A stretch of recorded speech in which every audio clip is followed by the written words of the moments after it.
Hello and welcome to another Demon 212 PC review. Today I'm going to be taking a look at Team Fortress 2, which if you've never played it before, is basically a big online first person shooter. It's one of my favourite online games. It's actually one of the few online games I will actually play because it just works really well and I really like it. At the start, you've got all sorts of stuff you can do. You can go into character info and set up. That's basically where you can customise the classes on the game with like upgraded weapons and stuff. You can view your achievements or view how many achievements you haven't got. At the time of doing the vid, there's 245 achievements to get, but they keep adding massive updates that give you more achievements, more maps, more modes, etc. Because it started off as just a capture the flag game and now it's all sorts. Options, you've got the usual stuff for a PC game. You can fully customise your controls, you can customise graphics, music, well, sound and art, you can do this, that and the other.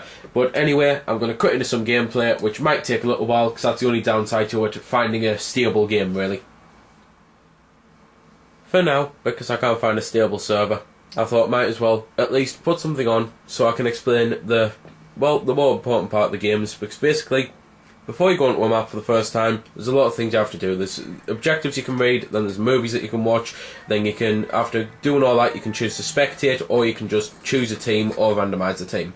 From there, you then get a class choice. There's basically 9 class choices in the game. Again, you can just random if you want to, but basically you've got your offense, your defense and your support. Your offense are things like the scout, which obviously is very fast and all that, but isn't particularly strong. You've got your soldier, who's very strong and all. He's got bazookas and stuff. You've got the pyro, who's obviously a pyrotechnic guy. He's got flamethrowers and stuff. The demo man, who's a heavy explosives guy. The heavy guy, who just carries heavy weaponry. The engineer, who can basically build things like turrets or portals and that to teleport you to places.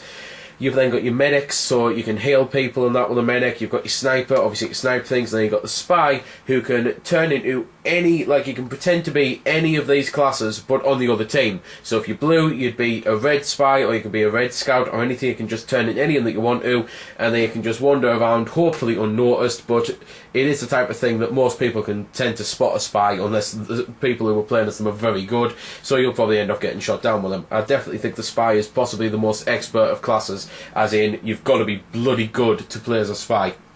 So anyway, that's basically all them. Then you just actually, well, after you choose the class, obviously the game starts on that, and there's different gameplay modes, but you've basically got your base on a lot of them, and you can like view things and all that. You can go back to your base to get healed or to get ammo and stuff.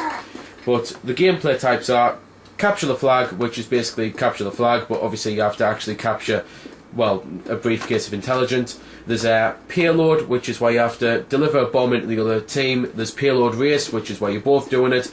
There's capture points, which basically means that you're sometimes capturing specific points, or sometimes you're actually capturing like all the points on the map.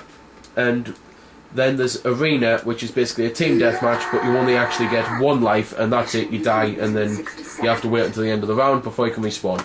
Anyway, hopefully I can actually get a server to show off some gameplay, because that is pretty much everything I need to mention about the game, really.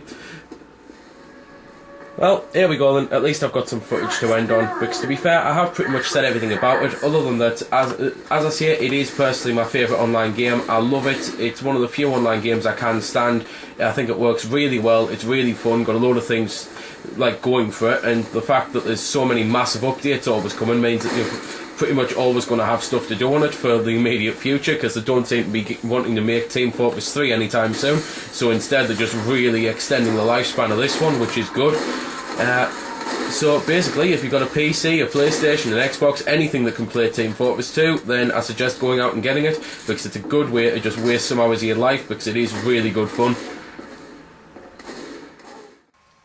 So there we go then, that's been the review. I hope you've enjoyed it, or at least found it helpful. You might have noticed I didn't score the game. Well, that's because it's a matter of personal opinion, and yours may very well differ from my own. I'm just here to show you a bit about the game. If you like it or not, well, that's up to you. If you don't like it, or you do like it, feel free to comment. Also, if I haven't answered any of your questions that you may have had, I might have forgot something, or it might just be something obscure. Again, feel free to comment, ask, always willing to help out. Otherwise, if you don't like commenting on YouTube, head over to www.vc-forums.com, where you can chat with me and a bunch of other lads who love the VC, the WiiWare, and hell, even a lot of other systems. We cater to pretty much everything. You can just go there, have a chat about a game, ask about some games, etc. So until next time, this has been Demon212, signing off.